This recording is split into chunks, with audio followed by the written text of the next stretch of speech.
When I walked into the old house I once called home, I expected dust and silence.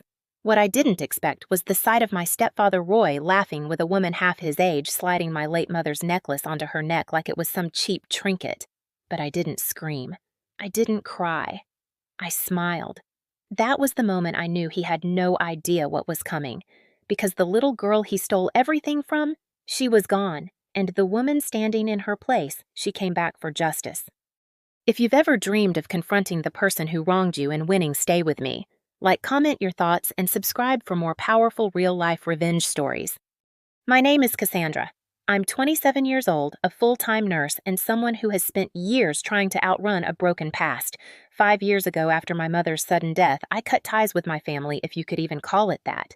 Roy, my stepfather, became my legal guardian after Mom passed. He was supposed to protect what she left behind for me. Instead, he took it all. He sold our house, emptied her bank accounts, and told me to leave. I was 22, scared and grieving. But I walked away because staying would have destroyed what little I had left. Now, 5 years later, I've come back. Officially, it's just to visit my mom's grave. Unofficially, it's for something else entirely. You see, pain changes you. It hardens your heart, sharpens your instincts, and gives you a kind of clarity that only trauma can carve out. And me, I've had 5 long years to think about what he did and how I was going to make him pay. Because Roy didn't just steal from me, he stole my mother's legacy. And now I'm here to take it all back. I wasn't always this calm, this focused, this strong. There was a time when I couldn't even say Roy's name without flinching. When my mother first introduced him to me, I was 15.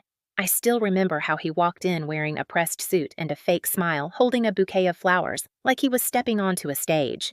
Mom looked at him like he was the sun after a long winter. Me, I didn't trust him from the start, but no one listened to a teenage girl with an attitude, especially not one grieving her real father who had died just 2 years before. Roy knew exactly how to play the part. He brought home takeout, told jokes at dinner, helped with my science projects. In front of my mom, he was a charming, attentive partner, but when she wasn't looking, he'd let the mask slip. It started small. Snide comments about how dramatic I was. "You're lucky your mom puts up with you," he'd whisper when she was in the shower. "Most girls your age end up pregnant or in jail." Then came the isolation. He convinced my mom to homeschool me my last year of high school, said it was for safety, that I was being bullied. The truth, I wasn't. But he made it sound so convincing. My friends stopped calling. I lost touch with everyone, and that's when he really started to control me. He'd monitor my phone, tell me what to wear, humiliate me over dinner. "Don't talk with your mouth full," he'd snap then laugh. "What man's gonna want you with manners like that?" I remember one night I heard them arguing. Mom wanted to give me access to a small savings account my dad had left me. Roy exploded. "She doesn't know how to handle money. She's not ready." I was 17. Legally, I couldn't do anything, and my mom, God bless her, was so worn down by then, she let it go. She always gave him the benefit of the doubt. Always. Then just 2 years later, she was gone. Cancer. Stage 4 by the time they found it. Roy handled everything: the funeral, the estate, the will. He barely let me into the room. "Too much for you to deal with right now," he said. "Let me take care of things." I trusted him. Or maybe I was too numb to fight. But when the fog lifted, it was too late. The house had been sold, the furniture gone, my mother's jewelry he claimed had been stolen during a move, and my bank account empty. The lawyer my mother had once spoken about, a family friend, suddenly stopped returning my calls. I was given a one-way bus ticket to my cousin's place in Arizona, a pat on the back, and the coldest goodbye I've ever received. I spent the next few years putting myself through nursing school. I worked night shifts, took on double shifts when I could, slept in my car twice when I couldn't make rent. But I did it. No one helped me. Not a soul from the past reached out, not even Roy. But that was fine, because every time I wrapped a blood pressure cuff around a patient's arm or changed an IV bag, I was building something. A future that had nothing to do with him. A future that couldn't be stolen. Still, even as I built that new life, there were nights when the rage came back. I'd see someone wearing a necklace like the one my mom used to wear, and it would hit me like a truck. Or I'd walk past a house that reminded me of ours and feel the sharp sting of everything I lost. He took everything from me. Not just money or things, but safety, family, belonging. And yet the world never punished him. That's what burned the most. Not the pain of losing my mom, not even the betrayal, but the injustice. He got to live free, rich even, and I was supposed to just move on, pretend it never happened. No. I made a promise to myself on the 5th anniversary of my mother's death. I remember standing at her makeshift grave in a small community cemetery in Arizona because Roy had refused to pay for a proper burial in our hometown and whispering, "I'm coming back for everything, and he won't see it coming." So when I returned home 5 years later, I wasn't just a grieving daughter. I was a storm. And Roy, he had no idea I'd spent years preparing. He thought I was still that scared, silenced girl, but what he didn't know was I'd been watching, and soon he was going to learn what happens when you try to bury someone who was born to rise. They say returning to the place where your trauma began is like reopening an old wound, but for me, it felt like sharpening a blade. I arrived in town on a Monday morning, blending into the background like any other visitor. No fanfare, no calls, just me, a rental car, and a plan that had been 5 years in the making. I booked a small room at a cheap motel on the edge of town, the kind of place where no one asks questions, and drove straight to the cemetery. The moment I stepped out of the car and saw my mother's name etched into that cold, weather-worn stone, the weight of everything I'd carried hit me. But I didn't cry. I stood tall, whispering one word under my breath: "Watch me." That night, I drove by the old neighborhood, our old house. Only it wasn't ours anymore. The paint was fresher, the garden more manicured, but something felt wrong. I parked a block away and walked closer under cover of darkness. And that's when I saw him, Roy, sitting by the porch glass of whiskey in one hand, laughing. Not alone beside him was a much younger woman, probably in her early 30s, wearing my mother's necklace. I froze, not from fear, but from fury. That necklace was custom, a sapphire pendant set in rose gold. My dad had it made for Mom when she beat cancer the first time. Roy said it was stolen in a move, but there it was, glinting under the porch light on the neck of his new conquest. Suddenly, everything sharpened into focus. He hadn't just sold my mother's legacy, he was parading it around like a trophy. This wasn't grief. This was desecration. The next morning, I changed my name at the local coffee shop to Cassandra, a variation of my full name no one in town would recognize, and started hanging around the places Roy used to frequent. Country clubs, golf lounges, a little antique store he once claimed was beneath him, but where I now saw his car parked regularly. I wasn't stalking him, I was studying him. I found out the woman's name was Lila. She worked at a local boutique and had recently moved into the house with Roy. She thought Roy was a widower grieving his late wife and looking to rebuild a peaceful life. She had no idea what he was really doing. Roy, meanwhile, had expanded his influence. He had rental properties under LLCs, hosted business dinners with local politicians, and even donated to the town's new hospital wing, all with the money that belonged to my mother. But he made one mistake. He left a paper trail. One afternoon, I walked into the county records office posing as a real estate researcher. Within an hour, I had copies of property transfers, tax filings, and most importantly, an old will, my mother's will. It hadn't been filed correctly. That was the first crack in Roy's empire. I contacted Mr. Halford, my mother's old lawyer. I wasn't sure if he'd respond. But when I told his assistant I had reason to believe Roy falsified inheritance documents and misappropriated estate assets, I got a call back within the hour. We met 2 days later. He remembered my mother well, respected her, adored her, and when I showed him the will, the version she'd signed just 2 weeks before her death, he turned white. "This isn't the version Roy submitted to probate," he said, flipping the pages. "This clause about the house, the jewelry, the trust fund," he said. She changed her mind, but she never did. He looked up at me slowly. This is fraud. And just like that, I had a legal foothold, but I wanted more than just a lawsuit. I wanted everything. I began showing up at the boutique where Lila worked. I introduced myself as Sandra, a family friend passing through town. I casually mentioned that I'd grown up around here, that I used to live near that house. "Oh, the one she died in," Lila asked one day. "So sad." Roy told me they were madly in love. He still cries sometimes when he talks about her. I nearly laughed, but I kept my face soft, curious. We had coffee a few times. She was sweet, naive, but not stupid. She mentioned how generous Roy had been lately, paying off her debts, buying her designer bags, even giving her partial ownership of one of his rental properties. I blinked. Wait, he put that in your name? She nodded proudly, said he wanted to protect me. And there it was, the second crack, because Roy was moving assets around quickly. And if he was willing to put things in Lila's name, then he was either hiding money from the IRS or preparing for something. Maybe he sensed I was back. Maybe someone mentioned a woman asking too many questions. But it didn't matter. I had what I needed. The breakthrough came the night I followed Roy to a downtown bar. He was meeting a man, tall-suited, nervous. I sat at the far end, back turned, hoodie up. I couldn't hear much, but I caught a few words. Transfer, Cayman account, Schedule C. That was all I needed. The next day, I gave it all to Halford. The original will, photos of Lila wearing the stolen necklace, copies of Roy's fake transfer deeds, a list of shell companies he operated, and a statement from Lila, who after some persuasion agreed to speak to Halford's investigator. She felt betrayed, used. And once I showed her the real story, my mother's photos, the will, the way Roy had erased me, she cried. "You have to stop him," she whispered. "He's planning to leave the country." That's when I realized I wasn't just fighting for justice. I was racing against time. But I wasn't afraid, because this wasn't just a revenge story anymore. It was a countdown, and Roy's clock was about to run out. There's a certain kind of silence that comes before everything burns. That was the air the night I confronted Roy. Thick, electric, like something was about to split open. It had been 3 weeks since I returned. 3 weeks of digging through documents, sweet-talking secrets out of Lila, and working with Mr. Halford behind the scenes. 3 weeks of smiling through my rage, of standing in front of my mother's grave every night and saying one more day, "Just hold on, I'm almost there."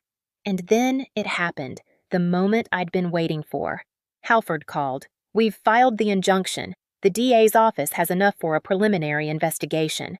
But Cassandra, he's moving fast. If he cashes out before the freeze hits, he could disappear." My heart pounded. How long do we have? Maybe a day. 2 at most. That night, I didn't go back to the motel. I went to the house. I knew Lila would be out. She had a shift at the boutique. I also knew Roy would be alone.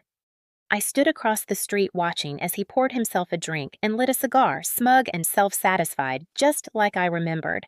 I walked up the driveway, every step heavier than the last. He didn't notice me at first, but when he looked up and saw me standing in the doorway, his entire face changed.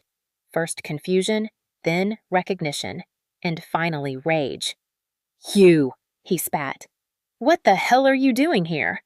I didn't answer. I walked inside like I belonged there because once I did, I let my eyes wander. Same fireplace, same couch, same stain on the floor from when I spilled red wine at 19 and Mom laughed it off. But no warmth, no love, just a thief's museum. Roy slammed his glass on the table. "You have 5 seconds to get out of my house." I smiled. Funny. I could say the same to you. He charged at me, but I stood still, calm, because I had the advantage and he knew it. "Sit," I said like I was speaking to a disobedient dog. "We're going to talk." "Talk?" He scoffed. "About what?" "You came back for more money. You don't get to crawl out of the gutter and lecture me, Cassandra. You left." I didn't flinch. I didn't leave. You forced me out. You stole from me, from her, and you thought I'd never come back. He paced like a cornered animal, fists clenched. "You have no proof." I pulled out a folder from my bag and tossed it on the coffee table. Original will, signed and dated, with her handwriting, and your name barely in it. He stared at it. Didn't touch it. I pulled out a second document. Transfer of property under a shell company you filed. Fraudulent signature. That's a felony, Roy. His face flushed red. "You don't know what you're talking about." "Oh, but I do."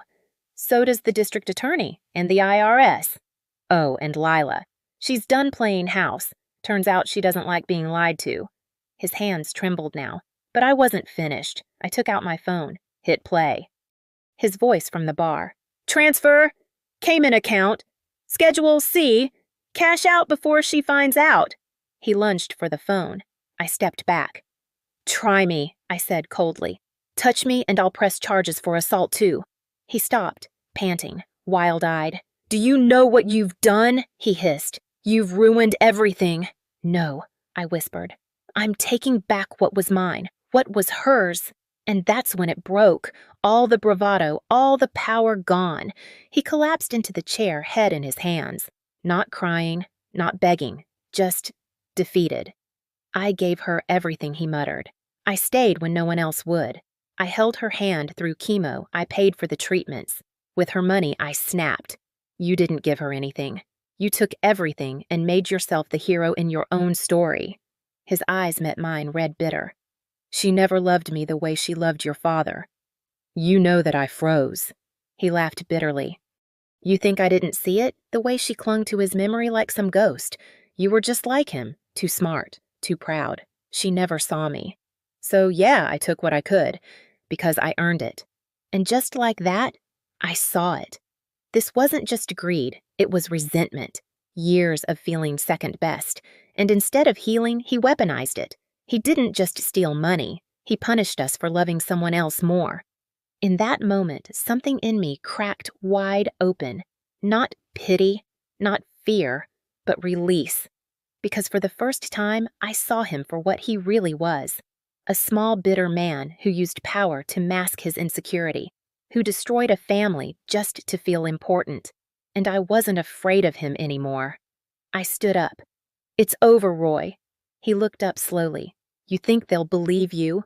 That anyone cares about some old will and sob story? They don't have to believe me, I said. They just have to follow the money. And guess what? They already are. I turned to leave. His voice followed me. You think you've won, Cassandra? You're still that scared little girl. You'll never outrun what I did to you. I paused at the door. You're right, I said softly. I'm not running anymore. And I closed the door behind me. Outside, the air felt different. Cool, crisp, free. I didn't cry. I didn't scream. I just walked down the steps, knowing the next time Roy opened his front door, it would be to a warrant. I had reached my limit, and now I was done waiting for justice. I was becoming it. The next morning, I didn't check the news. I didn't call Halford. I didn't wait for sirens or headlines. I sat in a quiet diner just outside town sipping black coffee and watching the sunrise like it was the first time I'd seen light in years. Everything inside me felt still. Not empty. Not numb. Just still. Because after everything I'd fought through 5 years of rage, guilt, fear, and planning, I finally felt something I hadn't known in a long time. Peace. I spent the day walking the streets of the town I once called home, not as a girl who had been cast aside, but as a woman taking ownership of her own story. Every corner held a memory, some bitter, some beautiful. I passed the bakery where Mom used to buy lemon tarts after church, the park bench where she once told me, "Don't let people make you small, Cassandra. You're too big for that." For so long, I thought revenge would fix everything. That once Roy was exposed and punished, I'd feel whole again. But what I was beginning to realize was this justice was only part of it. What I truly wanted was to remember who I was before he tried to erase me. That evening, I got a call from Halford. It's happening, he said. The arrest warrant's been issued. The DA moved fast. So did the feds. There's a tax investigation coming down hard. They're freezing assets now. I exhaled slowly. He won't be able to run. Not unless he grows wings. Cassandra, this isn't just a win. This is a landslide. And you did it clean. Legal. Airtight. He paused. I'm proud of you. Those words hit differently. Not like a pat on the back, but like someone was finally seeing me, the woman who fought her way through hell with no help, no safety net, just sheer willpower. I couldn't have done it without you, I said quietly. No, Halford replied. You just needed someone to remind you you were never powerless. Later that night, I met Lila one last time. We sat in the park under a flickering lamppost away from gossiping eyes. She was quiet at first, nervous, ashamed. I didn't know she said, voice trembling. I swear I didn't know what he'd done. To you. To your mom. I thought he loved me. I nodded. I believed he loved my mom, too. That's what people like Roy do. They make you feel chosen until they start to hollow you out from the inside. Lila looked down at her hands. He said I reminded him of someone. I think it was her. Your mom. That made my stomach turn. But I didn't hate Lila. Not anymore. She gave me something I never expected, the final piece. The human cost of Roy's poison. She helped me close the loop. You didn't deserve what he did to you, I said softly. None of us did. She looked up at me, eyes glassy. So what happens now? I stood, brushed off my jacket. Now, I said, I stopped living in his shadow. The next morning, I made my choice. I went back to the courthouse. Filed the paperwork to reclaim my mother's estate. Not just the financial pieces, but the land, the home. The one place he'd tried to scrub her memory from. It wouldn't be easy. The property needed repairs. The neighborhood had changed. The damage ran deep. But it was mine, and I was done letting other people decide what I was worth. I visited the house one last time before the transfer became official, stood in the empty living room, let the silence settle.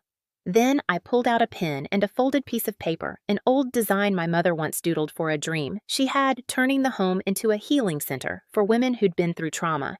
She called it Rose Haven. I pressed the paper against the wall, tapped it twice with my knuckles. Let's build it, Mom. As I walked out, I didn't feel victorious. I felt grounded, because healing doesn't always come with confetti or applause.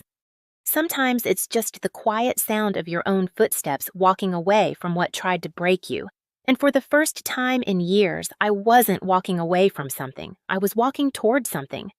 Roy was arrested 2 days later. They showed up at his doorstep just after sunrise, 3 squad cars, a federal agent, and a county sheriff with a folder thick enough to crush whatever lies he was ready to tell.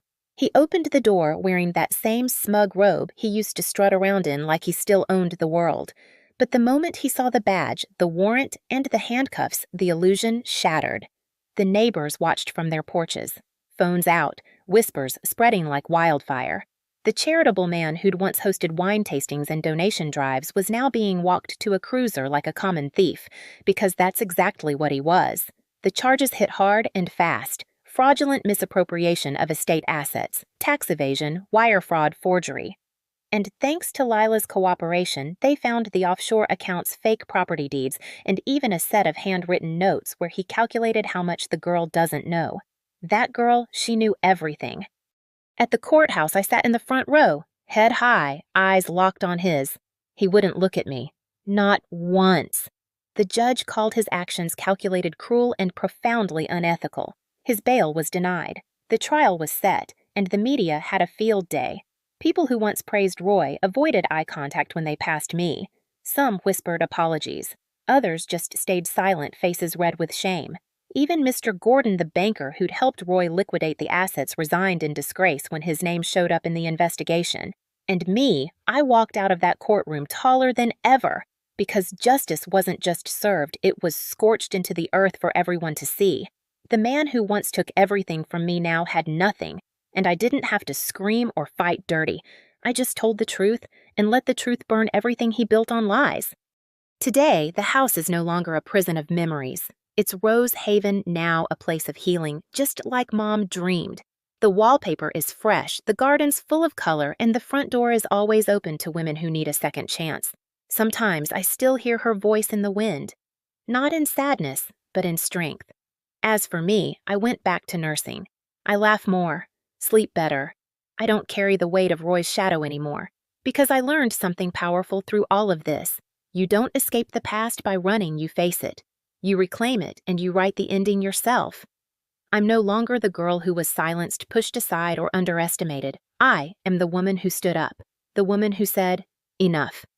So, if you've ever been made to feel small, like your voice didn't matter, remember this. You are not what they did to you. You are what you choose to become next. And that choice, it's yours, always. If this story moved you, share it. Subscribe for more true stories of strength, justice, and healing. Or drop your own story in the comments. We're listening.